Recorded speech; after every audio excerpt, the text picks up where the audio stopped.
On today's Daily KHL update, a fantastic goalie duel between Slovan Bratislava and Dynamo Moscow. Things get a little heated in Magnitogorsk. And SKA and Red Army, thrilling game, thrilling finish. All that and more on today's Daily KHL update. SK St. Petersburg and their gorgeous arena host Red Army. Don't want to miss this one. Ilya Bruzgalov gets to start against Sergei Bobrovsky. They played last season for the Philadelphia Flyers. Irony! Early in the game, things are heating up. Pavel Datsyuk hits Evgeny Artukin on his way to the net. They both go down on Artukin, not having it. He gives Datsyuk a piece of his mind. Datsyuk just smiles back. So Alex Radulov steps in to exchange pleasantries with Artukin now. And they take their argument to the bench. All talk, no action. Good on Radulov for stepping up with his teammate though. Midway through the first, SKA on the power play, Patrick Thorson sets up Maxim Chudinov for a shot. He blasts it on net, Peter Pruka tips it in, and that's a goal. 1-0 SKA St. Petersburg. Pruka gets his 8th of the year. There was little Bruzgalov could do about it. Late in the second period, Peter Pruka is in the spotlight again. Sergei Shirokov is about to hammer it from point-blank range. Pruka dives for it to save the day, but he gets kicked in the head. He would be alright though. With under a minute left on the clock, Red Army finally ties things up. Alex Radulov with some dangling in the zone, passes to Datsyuk and he makes it look easy. As always, 1-1. And he hits a 10-goal mark this season. In the past 5 games, he's had 3 goals and 4 assists for 7 points. Not fair. Third period now, Alex Radulov hits Patrick Thorson and gets a little chatty again. He's all fired up this game. He knows Thorson well. They used to play on the same line in Salavat. That doesn't look friendly, however. Thorson answers back here. He takes a shot from the slot and ding off the posts, plural. And Radulov had a perfect view of it too.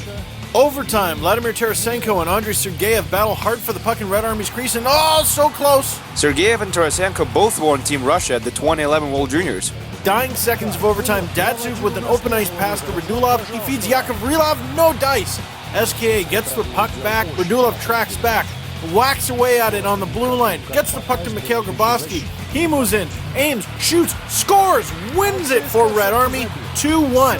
Grabo scores his 12th of the year with 6 seconds left in overtime. Radulov finishes the night with 2 amazing assists. Great finish to a great matchup. Can't ask for more than that. 2-1 OT final.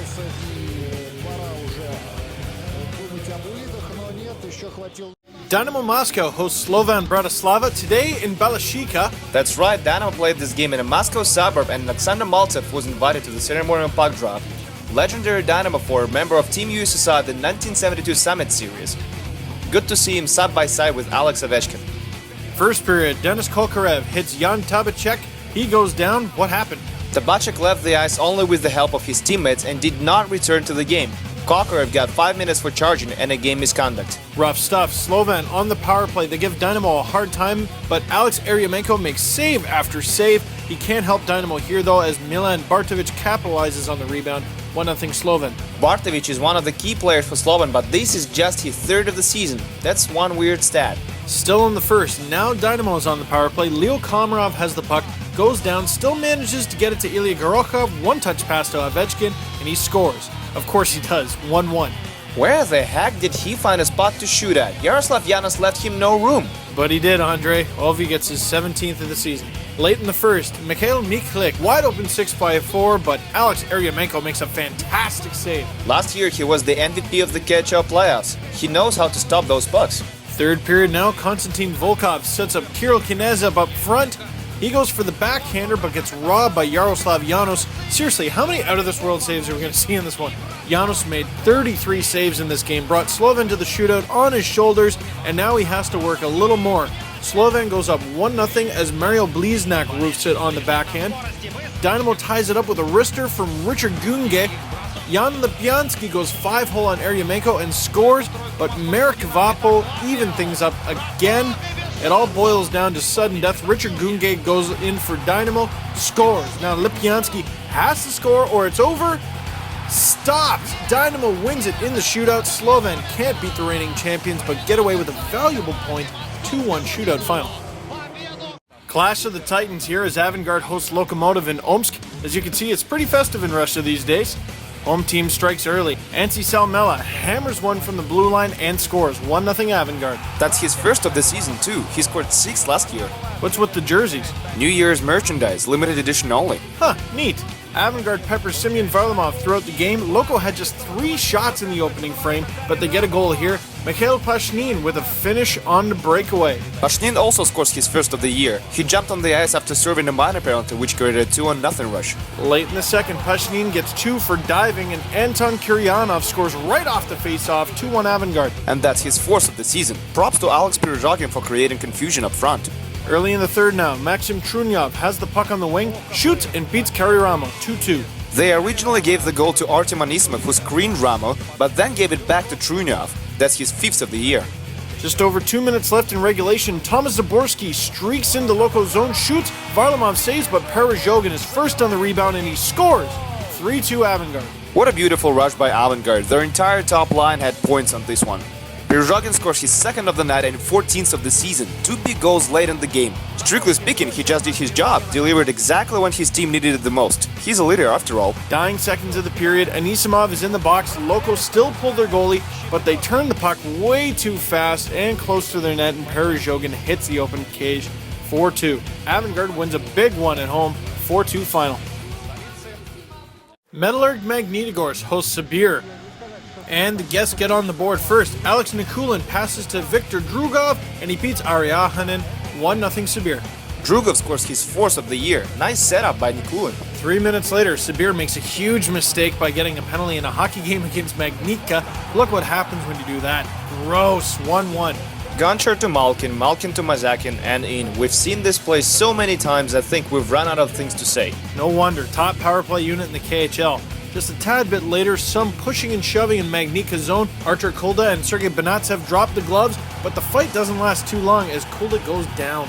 It looked like right before the fight, Bernatsky told, "Hey man, you don't want to do this." A few minutes after that, Viktor Bobrov walks into Magnitka's zone, shoots and surprisingly scores, 2-1 Sibir. Ahanen probably should have had it. That was a soft shot. Bobrov scores his second of the year. 15 seconds into the second period, Yuri Letara strips Sergei Gonchar of the puck behind the net, feeds Maxim Krivanoshkin, and scores 3-1. Captain Krivanoshkin did everything right here. He sneaked in, stick on the ice, one-timer, accurate shot, scored. Well done. 6 minutes later, Magnitka on the power play again, and guess what happens? They score again. This time it's Dmitry Kazyanov, 3-2. Great effort by Kazyanov. He battled for the puck even lying on the ice. That's his 13th of the season. He's quietly having a tremendous season. Late in the second now, Malkin behind the net feeds Mazakin and he scores. High game. It looked like Magnitka was on the power play, but they weren't. Mazakin scores his second of the night and 23rd of the season. He tops the K in goal scoring. Early in the third, Krivanoshkin with the puck again decides to shoot from a tough angle and scores 4-3 Sibir. Krivanoshkin also scores his second of the night and 9th of the season. Ahanen didn't look too good on this one either. A little later, Magnitka pushing forward, Mazakin looking for a hat-trick, but he just can't find the back of the net. Paul Maurice visibly not happy. You mean extremely unhappy? Hey, well, you don't know what he's saying. It could be really nice things. Just over 2 minutes left in regulation. Nikulin steals the puck from Ryan O'Reilly, passes to Krivanoshkin, he shoots, Ahanen saves, but Jonas Enlund banks the rebound in, 5-3 Sibir. Enlund, with his 7th of the year, gives Sibir some breathing space. After the game, Ahanen said he blames himself for every goal in this game. It's a little harsh, but understandable. Magnitka loses at home and allows 5 goals. I gotta be seeing things. 5-3 Sibir final. Big win. Traktor plays host to Novokuznetsk. First period, Traktor is on the power play. Evgeny Kuznetsov passes to Darren Quint. He shoots, rebound to Maxim Karpov, who puts it home. 1-0 Traktor. Karpov had a terrific junior career and was almost a point-per-game player last season in the VHL with Metalurg. That's his rookie season in the K, and he just scored his 7th goal. Not too shabby. Just under 4 minutes later, Traktor has the same group of guys on the ice, and they get scored on 1-1. As you can tell by their emotions, it's the kid line that scored for Kuznet. Yuri Nazarov was the goal, his 3rd of the year. Last minute of the first, Traktor on the power play again. Slava Belov has the puck, tees it up, shoots. Maxim Yakutsenya tips it in and scores. 2-1 Traktor. Yakutsenya showed not only great hands, but great positioning on the play. He made himself available in 3 different spots during that play. Midway through the second now, Jan Bulis has the puck. He goes on a rush with Yakutsenya, feeds him and wrists it past Alex Lazushin. 3-1 Traktor. Yakutsenya scores his 2nd of the night and 13th of the season. Lazushin's night was done after this goal too. Novokuznetsk was tied in shots with Traktor at 21 after 3 periods of play, but the score remained the same until the final buzzer. 3-1 Traktor final. A few more scores to tell you about. High-scoring game went all the way to the shootout, but Boris Astana defeats Atlant 5-4. Ugra beats Torpedo 4-3, and Amur squeaks out the 4-3 shootout victory over Avtomobilist. That's all for today's Daily KHL update. I'm Steve Dangle with Andrea Sadchenka. We'll see you tomorrow.